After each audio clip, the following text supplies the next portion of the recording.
no Evangelho de João, o Evangelho de João,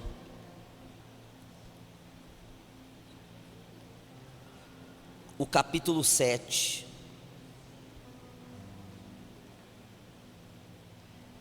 o verso 38, nós estamos estudando esse texto aqui, desde os dias do nosso retiro, são já 14 mensagens a respeito desse versículo aqui, e hoje nós vamos continuar falando dele, que ainda tem coisa aqui para a gente tratar, tem muita coisa do Espírito Santo para nós, glória a Deus. Então nós não vamos perder tempo, nós vamos pregar aqui agora, João 7,38, que diz assim: quem crê em mim, como diz a Escritura, do seu interior fluirão rios de água viva. Glória a Deus. Vou repetir: quem crê em mim, como diz a Escritura, do seu interior fluirão rios de água viva. Aleluias. Bom, o Senhor deixou assim, né? Vamos usar um linguajar de hoje. O Senhor desenhou para nós. Por que o Senhor desenhou para nós?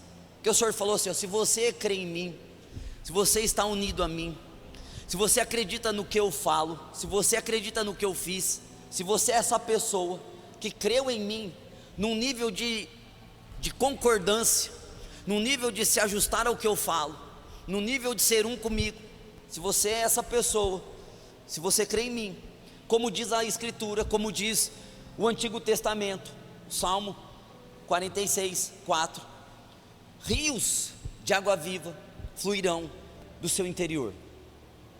Então, o Senhor está falando de rios de água viva que fluem do nosso espírito. Veja, nós somos um espírito, nós temos uma alma, nós moramos em um corpo. Quando o Senhor Jesus diz aqui, fluirão rios do nosso interior, Ele não está falando da alma, Ele não está falando do corpo, Ele está falando do verdadeiro eu. Todos nós somos um espírito. Nós, como espírito, então, comportamos esses rios de água viva. Jesus explicou no versículo seguinte que esses rios estão se relacionando à pessoa do Espírito Santo, ao Espírito Santo. Então Jesus chamou o Espírito Santo de rios de água viva. O Espírito Santo não é água, é um símbolo, simbolizando para podermos compreender que onde existe um rio, existe vida. Onde existe rio, existe movimentação. Onde existe o Espírito Santo, existe vida, tem vida. Onde há o Espírito de Deus. O apóstolo Paulo, usando quase as mesmas palavras, ele diz que nós somos o templo e a morada do Espírito Santo. Nós somos a casa de Deus nessa terra. Deus mora em nós. Se Deus mora em nós, nós aceitamos ao Senhor, e o Senhor, além de morar no céu fisicamente, Ele mora em espírito dentro de nós. O Senhor morando dentro de nós, Ele mora revelando, proporcionando, manifestando rios de água que vivem. Aonde você acha deserto aqui? As pessoas, eu estou no deserto, pastor. Nós não estamos em deserto. A água de Deus para nós em abundância, meus irmãos. Agora, se nós ficarmos com a religião, cantando as músicas do deserto, falando de desertos, de lutas, de provações, a boca fala que o coração está cheio. Nós não fomos chamados para ficar falando de lutas e de provações. Nós somos chamados para falar de Jesus. Essa água que está dentro de nós. Veja que são rios no plural. E nós estamos ligando a Gênesis no capítulo 2, e eu queria que você fosse para Gênesis capítulo 2, no verso 10. Gênesis capítulo 1 e o capítulo 2 narra a criação, ou melhor, a recriação de todas as coisas. O Senhor criou e recriou o mundo em 6 dias, e no 7º descansou. Em uma dessas criações, o Senhor proporcionou ao homem um jardim, chamado Jardim do Éden, Jardim das Delícias. Aqui em Gênesis, no capítulo 2, no verso 10, está falando da irrigação desse jardim do Éden. Esse jardim a gente tem, por causa da nossa mente de hoje, o jardim, um negócio pequenininho. Não, esse jardim do Éden era algo assim gigantesco. Deus colocou o homem, o Adão e a Eva nesse jardim. Esse jardim tinha água em abundância. Esse jardim tinha árvores para que eles pudessem comer livremente. Tinha árvore do conhecimento do bem e do mal, e tinha árvore da vida. Tinha todas as condições necessárias para o homem viver em paraíso. Agora, a água tinha, assim, de uma maneira fora do sério. Aqui em Gênesis 2, 10, nós vamos ler aqui, ó. E saía um rio do Éden para regar o jardim, e dali se dividia, repartindo-se em 4 braços. O primeiro chamava-se Pison, é o que rodeia a terra de Avilá, onde há ouro. O ouro dessa terra é bom. Também se encontram lá o bidélio e a pedra de ônix. O segundo rio chama-se Gion, e é o que circunda a terra de Cush. O nome do terceiro rio é Tigre, é o que corre pelo oriente da Síria. E o quarto é o Eufrates. Então veja, um rio se divide em 4 cabeças, em 4 braços. Agora, o Senhor diz que se eu creio nele, rios fluem do meu interior. Veja que o homem saiu do Éden, mas Cristo colocou o Éden dentro do homem. Você pode dar um glória a Deus por isso? Adão saiu daquele Éden físico, mas então o Senhor, na sua obra maravilhosa, Ele colocou o Éden dentro de nós. Nós temos o próprio Senhor morando dentro de nós. O próprio paraíso mora dentro de nós. Não é qualquer espírito. Irmão, se eu dissesse assim para vocês: um anjo mora dentro de vocês, seria algo surreal. Um anjo, um ser de luz, um mensageiro, mora dentro de você, seria algo extraordinário. Mas não é um anjo que mora dentro de nós, é o próprio Deus morando em nós. É o Éden. O céu só é céu porque o Senhor está lá. O Senhor é o verdadeiro céu. Na eternidade nós vamos ficar contemplando Cristo, Cristo, Cristo. A luz da Nova Jerusalém não será o sol, será Cristo, Cristo, Cristo. Tudo é Cristo. Glória a Deus. Veja que há dentro de nós esses rios. Ou seja, é um rio que é o Espírito Santo, que se divide em 4 manifestações da nossa vida. Assim como são 4 evangelhos, na verdade um evangelho com 4 visões, um evangelho com 4 maneiras de ver o Senhor. Nós estudamos isso os domingos passados. Mateus fala de Jesus como rei. Se você ler o evangelho de Mateus, você vai ter essa impressão de realeza, que o Senhor veio para se revelar como um rei, o rei dos judeus. Se você pegar Marcos, você vai começar a ler Marcos, você vai ver a velocidade dos acontecimentos ali, você vai ver que Jesus não para ali, você vai ver que Jesus está trabalhando a todo tempo em Marcos, porque Marcos apresenta Jesus como um servo perfeito. Se você vai em Lucas, você vê Jesus como um homem, ele ora, por 7 vezes no evangelho de Lucas está dizendo que Jesus ora, ele vai para lugares desertos e ora. O evangelho de Lucas também narra Jesus sendo cheio do Espírito Santo, porque ele é um homem, e como homem, ele precisa ser cheio do Espírito Santo. Agora o evangelho de João, que é o que nós vamos ligar hoje ao rio Eufrates, apresenta Jesus como Deus. Veja, é um evangelho só que se divide em 4. Se Jesus um dia aparecer para alguém, nós vamos ficar desconcertados, porque Jesus, ele é um rei que é um servo. Ou seja, os 2 extremos.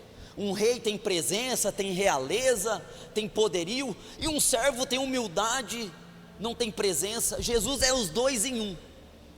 Mas se Jesus aparecer para nós, nós vamos de novo pirar a cabeça, porque ele é um homem hoje. Ele está na forma de homem, só que ele é Deus também. Então nós vamos ficar assim bugados É por isso que as pessoas que sentem um pouquinho de Jesus se prostram, se dobram, sentem algo diferente, porque é um rei tocando em nós, é um servo tocando em nós, é um homem perfeito tocando em nós, e principalmente é Deus Todo-Poderoso movendo em nós. Ou a igreja precisa saber disso. O evangelho de João, portanto, é esse evangelho que João, o discípulo amado, João é um discípulo diferente. Todo mundo queria ser João, porque João deita no peito de Jesus, João ouve segredos, João participa de coisas que os outros não participaram. Todos nós, se alguém perguntar que discípulo você quer ser, João, mas na verdade quase todos nós somos Pedro. Faz rolo, divide, briga, nega. Esse João é diferente. Esse João aqui que escreveu o evangelho, ele teve uma revelação que poucas pessoas têm. Ele descobriu, de alguma maneira, o quanto Jesus o amava. Veja, uma coisa é você falar assim, ó, eu te amo, Jesus, meu amor pelo Senhor é demais, eu sou apaixonado pelo Senhor. E você manter seu relacionamento com Deus, com Cristo, dizendo, eu te amo, Jesus, olha o meu amor pelo Senhor, olha para dentro de mim, veja o quanto eu amo o Senhor. Uma coisa é isso, outra coisa é você ter um relacionamento com Deus assim, uau, como o Senhor me ama, uau, eu não consigo nem decifrar, discernir, captar, entender o tamanho desse amor que o Senhor derrama em mim, cada vez que o Senhor olha para mim. Cada vez que os seus olhos cruzam o meu, eu me sinto constrangido, envergonhado. O Senhor é o próprio amor me amando. João é esse daí, só ele. Os outros todos, olha o quanto eu te amo, Jesus, olha o quanto eu sou apaixonado. João, ele é o oposto de todos os outros. Oh, o quanto o Senhor me ama. Essa é a maneira de ter essa revelação, de basear o relacionamento com Deus. Não no tanto que você ama a Deus, mas o tanto que Deus te ama, é a maneira correta. Porque todos fugiram quando Cristo foi preso, quando Cristo apanhou, quando Cristo foi para a cruz. Mas João estava lá até o fim com Cristo. Jesus olha para João e entrega a sua mãe Maria, para que João possa cuidar. Esse João, por esse amor que ele tinha, Deus não permitiu que ele morresse como os demais. Todos os demais morreram de maneira terrível, crucificado de ponta cabeça, esfolado, a espada, apedrejado, queimado. João morreu de velhice. A tradição diz que João foi preso na ilha de Patmos por estar pregando o evangelho, mas ele foi preso como um último recurso. A tradição diz que ele era chamado de bruxo, porque o Império Romano pegou João, o lançou num tacho de óleo fervendo, e ele saiu vivo de lá, vivo. Então jogaram o velhinho lá na ilha de Patmos, com 90 anos, e lá, quando ele achou que ele ia morrer ali, Jesus apareceu para ele, e deu o Apocalipse para ele. A tradição diz que depois ainda ele saiu de lá, ele morreu com 103 anos, e as últimas palavras desse João foi: filhinhos, amai-vos uns aos outros. Ele é o discípulo mais diferente de todos. Por isso que o evangelho dele também é diferente. O evangelho dele, ele escreveu por último. Ele teve acesso ao que Mateus escreveu, ele teve acesso ao que Marcos escreveu, e ele teve acesso a Lucas. Então ele foi o último a escrever. Ele diferenciou de todos os outros 3 são chamados de sinóticos, parecidos, quase iguais. O de João é diferente, porque Mateus pensou em escrever para os judeus, Marcos para os romanos, Lucas para os gregos. Agora, quando você lê João, não tem etnia, não tem cultura. Ele escreveu para todos os povos, porque ele não queria apresentar Jesus como um rei dos judeus. Ele não queria apresentar Jesus como um servo para os romanos. Ele não queria apresentar Jesus como um homem perfeito para os gregos. Ele queria apresentar Jesus como Deus que salva todas as coisas. É por isso que o texto áureo da Bíblia, o maior dos textos da Bíblia, está aqui em João. no capítulo 3, no versículo 16, porque Deus amou o mundo de tal maneira que enviou o seu Filho unigênito, para que todo aquele que nele crê não pereça, mas tenha vida eterna. É esse João então que escreve esse evangelho. Irmão, se você lê o evangelho de João, é o evangelho que eu mais leio, porque é o evangelho de conversas íntimas. É o evangelho que Jesus para mais de horas para falar com um homem só, Nicodemos, um chefe da lei, um fariseu, religioso. Ele para falar com o religioso, e ele vai falar com o religioso algo que a religião nunca vai entender. Ele vai dizer para Nicodemos: se você não nascer da água e do Espírito, você não pode entrar no reino de Deus. Nicodemos fica pirado. Ele era um mestre da lei e não conseguiu entender. O capítulo 3 de João é detalhado uma conversa íntima. Os outros evangelhos apresentam Jesus no meio das multidões, falando com multidões. João não, só João relata esse acontecimento entre Jesus e Nicodemos. Mas vai além. Jesus gasta um capítulo inteiro da Bíblia, o capítulo 4, falando com uma mulher, a mulher samaritana, uma mulher rejeitada, uma mulher odiada por tudo e por todos, porque já havia tido 5 maridos, era samaritana. Jesus quebra completamente todos os protocolos, fala com essa mulher, e Jesus fala com essa mulher 2 coisas que nunca falou para ninguém. Jesus fala com essa mulher da água viva, da fonte viva, gera vida eterna. E Jesus vai além. Jesus fala para essa mulher, e nunca disse para ninguém isso, mas para essa mulher ele disse: os verdadeiros adoradores adorarão o Pai em espírito, em verdade. Olha, com uma mulher, ela conversa com uma mulher. Esse evangelho então ele apresenta essas manifestações de Cristo no particular. Por quê? Porque João ele era convidado a estar em lugares que nem Pedro e nem Tiago podiam estar. Porque quando você entende o quanto Jesus te ama, você é convidado a provar coisas que outros não provam. Não provam. Agora esse evangelho, ele é o evangelho do número 7. Eu não vou falar muito do evangelho aqui, que senão, né? Mas ele é o evangelho do número 7. São 7 sinais.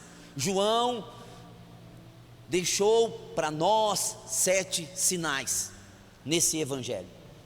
E são 7 expressões do eu sou. Aqui em João que a gente descobre que Jesus usou o nome de Deus, o eu sou.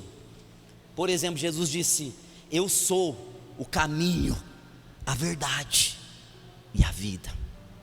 Foi aqui que Jesus disse: eu sou a ressurreição e a vida. Eu sou a luz do mundo. Eu sou a porta das ovelhas. Eu sou o pão vivo que desceu do céu. Eu sou a videira verdadeira. É nesse evangelho, o evangelho do 7, porque o número 7 é o número de perfeição, é o número de Deus. Deus é perfeito, Jesus é perfeito. Bom, aleluias. O rio Eufrates aponta para o evangelho de João. Veja que esse rio Eufrates também ele é famoso. A gente vive dizendo, falando desse rio Eufrates, não é? As noticiários vivem anunciando esse rio aí, porque esse rio ele é um rio profético. Em Apocalipse diz que esse rio vai secar, para os exércitos da terra passar, os exércitos do anticristo, e destruir Israel. O rio está secando. Então todo dia tem uma notícia desse rio. Olha, Deus falou lá no Apocalipse que o rio vai secar, e o rio está secando, gente. Mas esse rio Eufrates, ele tem um significado de frutífero. É um rio que nas suas laterais, nas suas margens, é produzido muito fruto. Glória a Deus, muito fruto. Ou seja, eu quero que você vá lá para João, glória a Deus, de novo, capítulo 15, versículo 16, Como é bom falar de Jesus, porque Jesus é vida, não é? Jesus é alegria, Jesus é a paz, ou Jesus é a solução, é a resposta, Jesus é a plenitude. Por isso que ele é chamado de sol da justiça, estrela da manhã.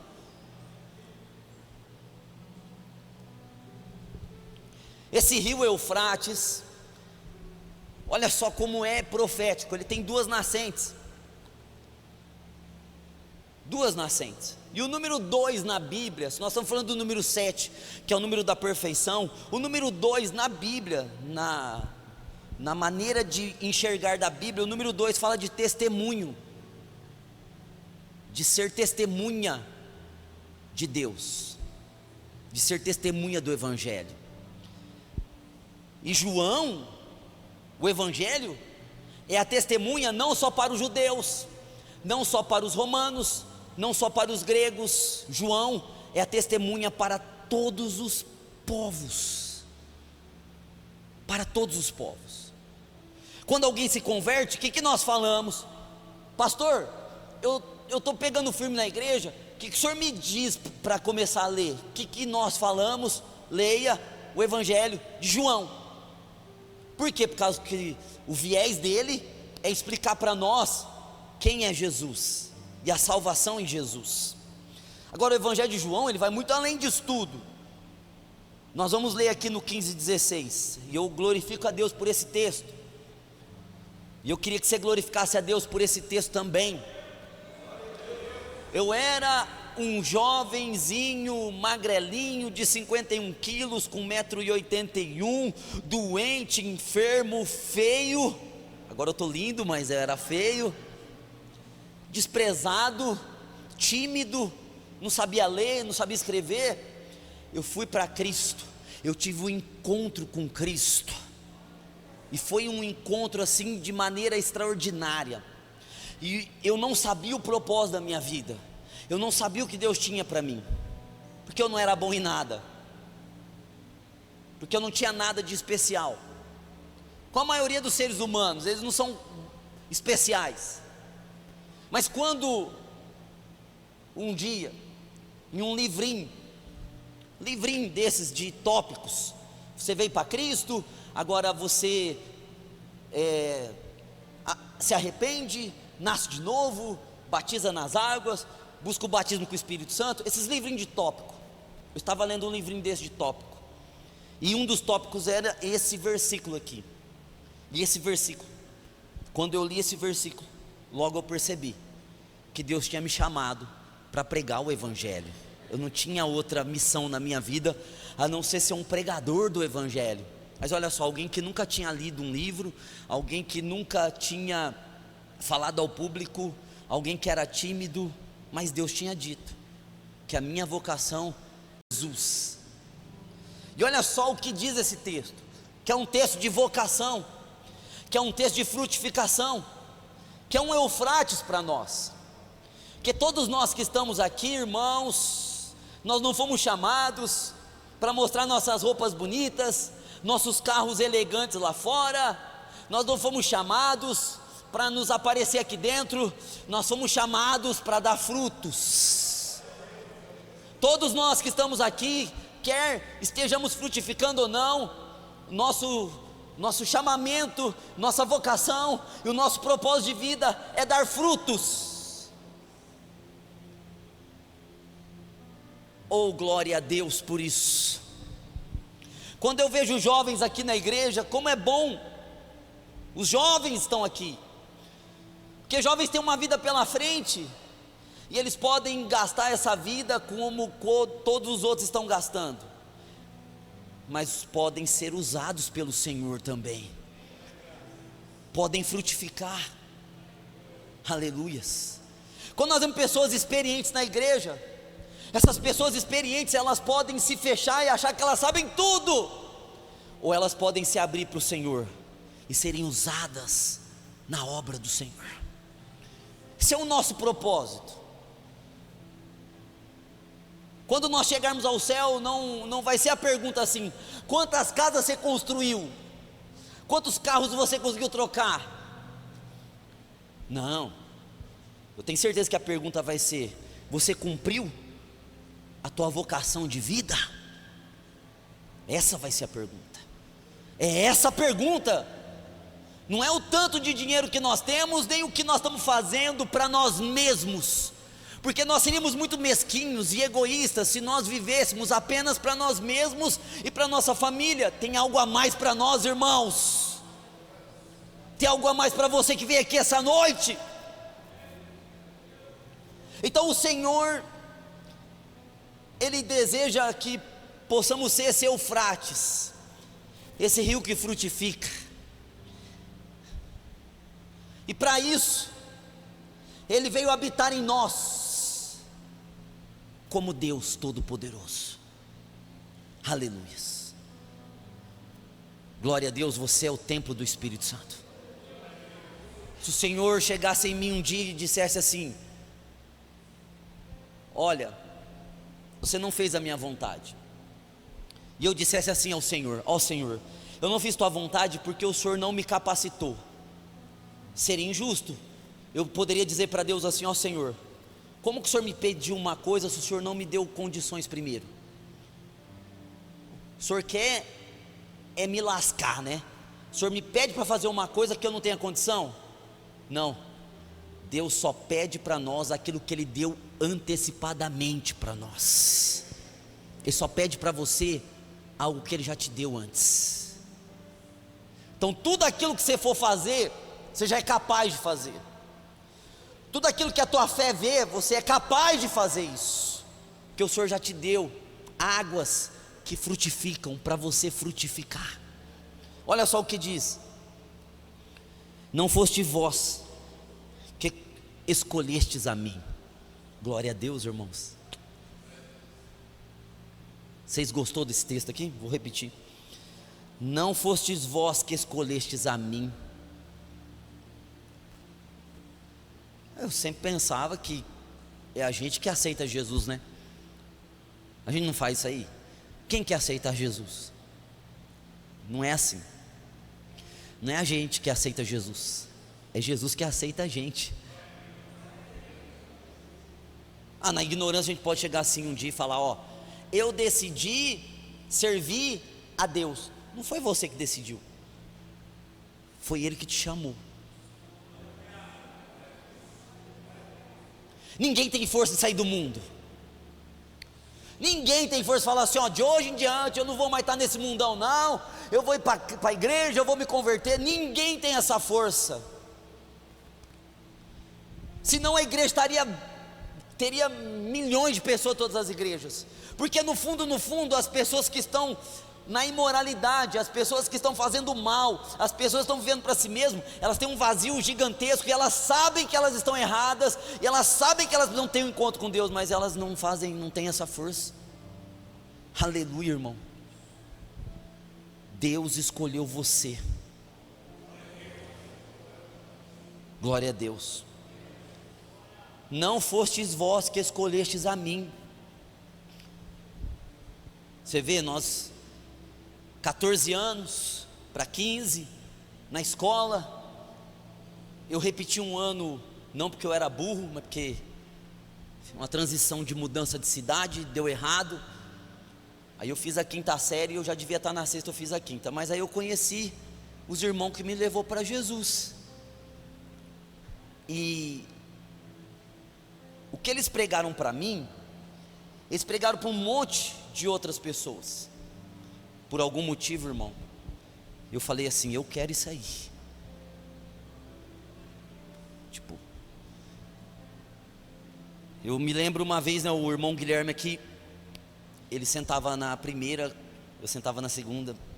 Aí ele falou assim: ô, vamos na igreja, velho, sábado vai ter um não sei o que lá na igreja. E eu, no meio da classe, tua igreja é daquelas que fica glória, glória, glória, glória, glória, glória. Olha, irmãos, como que é, velho. E hoje eu fico hoje eu imito igualzinho, mas no espírito. Alguma coisa tocou em nós. Essa coisa é o Espírito Santo, né? E de alguma maneira a gente respondeu.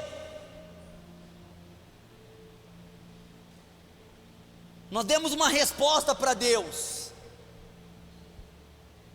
porque Deus é uma coisa muito complicada, irmãos, não tem como explicar Deus. E aí as pessoas são da teoria, elas ficam, mas quem sabe existe Deus? Nós nem pensamos isso.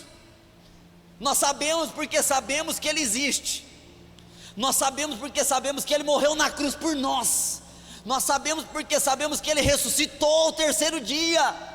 Nós sabemos porque sabemos que Ele foi ao céu. Nós sabemos porque sabemos que Ele está sentado acima de todas as coisas. E nós sabemos porque sabemos que Ele voltará. Nós sabemos. Extraordinário. Aleluias. Sempre quando eu estou desanimado, eu falo, mas não fui eu que me escolhi.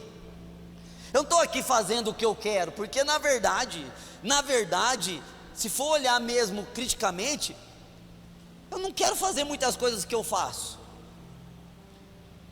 Mas, como nós não somos mais de nós mesmos, nós não pertencemos mais a nós mesmos, nós temos um Senhor agora, e é Ele que rege a nossa vida, é Ele que governa a nossa vida. Então tem coisas que eu não quero fazer que eu faço porque Ele quer que eu faça, porque Ele escolheu, Ele te escolheu. Quem diria que você ia estar aqui essa noite? Toda vez que eu penso nisso, eu penso assim, se eu não estivesse aqui na igreja, onde eu estaria? Eu fico pensando, com a natureza que eu tinha, onde eu estaria? Com a maneira de viver que eu vivia, onde eu estaria? Mas graças a Deus eu não estou onde eu estaria, eu estou onde Ele quer, você está onde Ele quer. Então não foi vós que escolhestes a mim, pelo contrário, eu vos escolhi, aleluia, a vós outros. Aleluias. Nós somos escolha de Deus.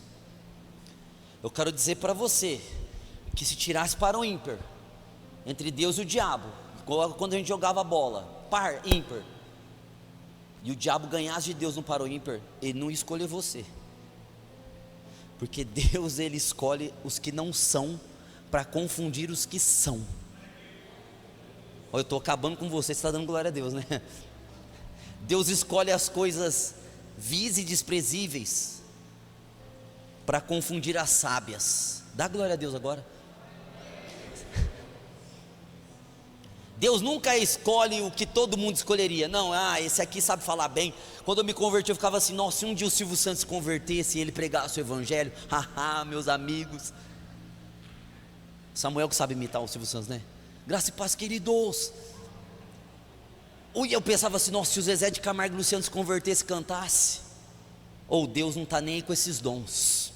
O que Deus procura é um coração que está aberto para Ele encher. E Deus escolhe os que menos dom tem, para a glória ser totalmente dEle. Para no fim a pessoa chegar e falar assim, não é eu mesmo, porque eu não sou isso aí, eu só sou isso aí agora porque eu estou em Cristo. Então, irmãos, não é os famosos se converter, não é os ricos. As pessoas pensam assim, nossa, mas se a gente tivesse, por exemplo, uma empresa gigante para patrocinar nós. Não, a obra de Deus, ela não é patrocinada por gigantes, ela é patrocinada por pequenos que têm um Deus grande. E a obra de Deus foi, a obra de Deus vai, a obra de Deus está indo para todos os países. E não foi por talentos naturais, foi pelo Espírito. Porque não é por força nem por violência, é pelo Espírito Santo, é pelo rio, é pelo frutificar. Eu quero que você acompanhe aí. Não fostes vós que escolhestes a mim, pelo contrário, eu vos escolhi a vós e vos designei. Glória a Deus. Foi um desígnio, foi uma nomeação, foi um propósito. Designar tem esse sentido aqui, de nomear, de dar propósito para a vida. Aleluias. Você pode dar um glória a Deus por isso? Nenhum de nós que fomos chamados somos pessoas que não têm propósito. Você pode não estar fazendo o seu propósito, porque você não conhece ele, porque você vive no mundo de Big Man, no mundo da lua. Você vive fora, você vive errado. Você vive errado, você não consegue entender. Mas o pouquinho que você chega perto de Cristo, você começa a entender que você tem um propósito nessa vida. Você tem um propósito. Você tem uma nomeação. Você tem uma nomeação. Deus te nomeou para alguma coisa. E esse é o meu desafio, o teu desafio, é descobrir cada vez mais para o que Deus te nomeou, te designou. Qual o propósito Deus deu para você. Por isso que a gente não pode ficar perdendo tempo com fofoca, com inveja, com intriga, com desavença, com picuinha, com coisas assim que vai nos tirar longe do propósito. Porque nós temos um propósito, irmão. Nós precisamos frutificar, glória a Deus. Olha só. Para que vades e deis o quê? Fruto. O plano é ir frutificar. Vades, vá. Ide, frutifique. O que é um fruto? É uma capacidade do Espírito Santo dentro de nós, que nos habilita a fazer coisas extraordinárias para Deus. Isso é um fruto, é uma virtude interior, é um poder interior, é uma energia interior, é um dunamis interior. E aí você recebe esse dunamis, essa força interior, para você frutificar. Ou seja, o Senhor não chamou a gente para ficar parado, estático, sossegado, acomodados. Não, o Senhor nos chamou para algo, e esse algo tem movimento. Frutificar. Glória a Deus. Águas, quem crê em mim, como diz a Escritura, do seu interior fluirão rios, rios de frutificação. Deus está em nós para frutificarmos. Esse amor está em nós. Esse João que entendeu o quanto Deus o amava, Cristo o amava, ele escreveu na sua carta que o verdadeiro amor lança fora todo medo. Esse amor que a gente sente de Cristo para nós, lança de nós todo medo. Quantas pessoas estão paralisadas aqui dentro da igreja, desde o começo do ano. E vocês que acompanharam a igreja, o Cris aqui agradeceu pela igreja, pelo governo de Deus. No começo do culto o irmão chegou assim: desde o começo do ano nós passamos o ano inteiro ensinando de governo, propósito, chamado, vocação. E quantos de nós ainda estamos presos, longe do propósito, chamado, da vocação, debaixo do nosso próprio governo, não do governo de Deus. E estamos paralisados por medo, medo do que os outros falam, medo financeiro, medo espiritual. Glória a Deus. Glória a Deus. Você pode dar um glória a Deus?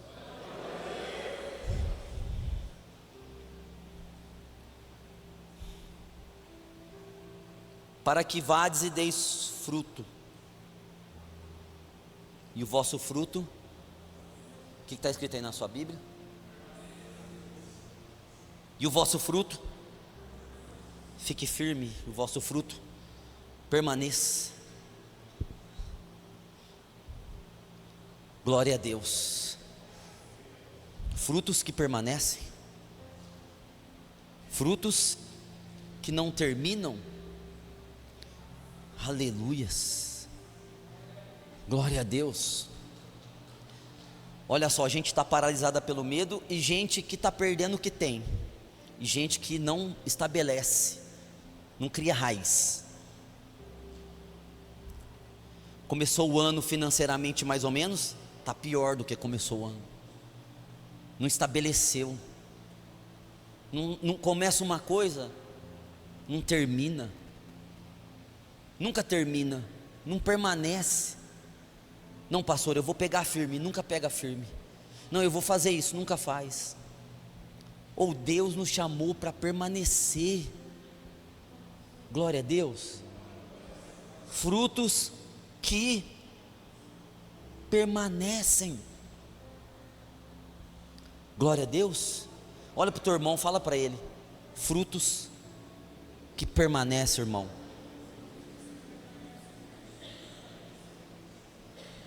Aleluias. Glória a Deus. Na hora que eu falei do medo aqui, irmão, eu senti um trem tão doido aqui. E ainda é o Senhor mostrando para mim que o medo tem paralisado a maioria de nós ainda, porque a gente não entendeu o amor de Cristo por nós. Você está guardado, irmão. Eu estou guardado, irmão. Não precisa ter medo de ninguém, de nada. Maior é o que está em nós do que o que está no mundo. O guarda de Israel não dorme. Frutos que permanecem. Aí olha só, para concluir aqui: rio de água que vive, a fim de que tudo quanto pedires ao Pai em meu nome, Ele vos conceda. Glória a Deus. Agora, se eu estou certo aqui, isso significa dizer que, para que eu tenha uma vida de oração frutífera, ou seja, com respostas, eu preciso estar dando fruto que permanece. Se eu dou fruto que permanece, eu chego a Deus o Pai, em nome de Deus o Filho, faço um pedido e sou atendido. É isso que o texto está dizendo aqui. Se eu vivo para mim mesmo, debaixo de medo, debaixo da minha própria cabeça, vivendo para o meu próprio bem-estar, só fazendo o que eu quero, sem frutificar para nada e para ninguém, e eu vou fazer uma oração, eu estou travado, eu não frutifico, eu não tenho fruto, eu não tenho autoridade espiritual, porque eu estou parado, porque eu tenho sementes, mas eu não saio plantando. Você entendeu? Tem sementes, mas não planta, não vai frutificar. Para frutificar tem que plantar. Glória a Deus. Quantos de nós perdemos oportunidades extraordinárias de mudar nossa vida? Que nós achamos que mudar nossa vida é ganhar na Mega Sena, é arrumar outro trabalho, e às vezes mudar nossa vida é levar uma marmita para um morador de rua. A gente joga comida fora, assim ó, e a gente nunca pensa assim: cara, eu vou pegar isso aqui ó, sobrou esse arroz e feijão na panela certinho aqui, eu vou achar alguém na rua e vou dar. Ou a gente perde oportunidades extraordinárias de mudar nossa vida com frutos que permanecem. Nós perdemos a oportunidade porque muitos de nós já tivemos o sentimento de ajudar alguém financeiramente. Estou falando na igreja, não, estou falando ajudar alguém financeiramente, e nós não ajudamos, porque nós pensamos que a prosperidade está em guardar, mas a prosperidade está em semear. E nós perdemos oportunidade por causa de 20 reais. Você imaginou? Tem gente que o Senhor ministra assim, ó, dá esses vintão para essa senhora aqui, e a gente não dá, e a gente prende toda uma manifestação extraordinária de Deus, porque a gente não deu 20 reais para uma pessoa que o Espírito tocou. A gente perde tanto por ser mesquinhos, por não ter o amor, por não operar por fé, por ser maliciosos, por pensar assim: o que fulano vai fazer? Essa mente do cosmos. E nós estamos achando que nós vamos mudar nossa vida só se alguém vir trazer alguma coisa para nós. Mas alguém vai vir trazer alguma coisa para nós se nós levarmos alguma coisa para alguém. Glória a Deus. Você nunca foi no velório de ninguém, você nunca visitou ninguém, você nunca deu uma palavra para ninguém, Você nunca abraçou ninguém, você nunca deu a mão para ninguém, você nunca perguntou para ninguém se está bem, você nunca se importou com nada, e você quer que tudo isso aconteça com você, que os outros te abracem, que os outros te beijem, que os outros te visitem, que os outros te deem coisas, e você nunca fez isso para ninguém. Você não tem plantio, você não tem fruto. Como que você vai colher uma coisa que você não planta? A coisa mais doida que eu acho aqui na igreja é o seguinte: morre um nosso irmão aqui, os irmãos, vários irmãos não vão. Irmão, é comunidade isso aqui. Todos nós temos que falar: você está precisando de alguma coisa? Você tem dinheiro para pagar o velório? Você quer que a gente faça uma vaquinha, 100 de cada um? Tá nem com nada, ó, venha a nós e o vosso reino deixa para lá. Não, Deus dá oportunidade para nós, nas lutas, da gente responder no Espírito, e mudar a nossa vida. Quantas pessoas receberam anjos, em forma de pessoas mendigas, e depois souberam que era anjo? A Bíblia diz isso em Hebreus 13. Quantos hospedaram anjos sem saber que eram anjos? Quantas vezes alguma coisa bate na nossa porta, ou acontece na nossa vida, e nós terceirizamos a ajuda? Ô irmão, você tem rios do Espírito dentro de você, você tem amor dentro de você, o amor foi derramado no seu coração, você foi chamado para frutificar. Eu fui chamado para frutificar. Você pode dar um glória a Deus por isso? Levanta a sua mão. Glória a Deus. Ó, esse Natal aí, vai vir o Natal. Eu tenho certeza que a nossa igreja inteirinha aqui tem bênçãos. A gente tem comida, a gente tem família, a gente tem onde passar. Glória a Deus por isso. Oh, glória a Deus por isso, velho. A gente tem carro, a maioria de nós temos carro, temos roupa. Oh, glória a Deus. Se o Espírito Santo tocar em você agora, de você presentear alguém, presenteie. Mas essa pessoa não precisa, presenteie. Porque às vezes não é o presente, o ato liberta a pessoa. O que você deu, realmente a pessoa não precisa, mas o ato dela te ver dando, uau, talvez transforme a vida dela. E mais, não vai só transformar a vida dela, vai transformar a sua. Porque a Bíblia diz que o presente alarga o caminho de quem dá o presente. Não alarga o caminho de quem recebeu, alarga o caminho de quem dá. Oh, glória a Deus. Frutos que permanecem. Prega, fala de Jesus. Ora para alguém no meio da rua,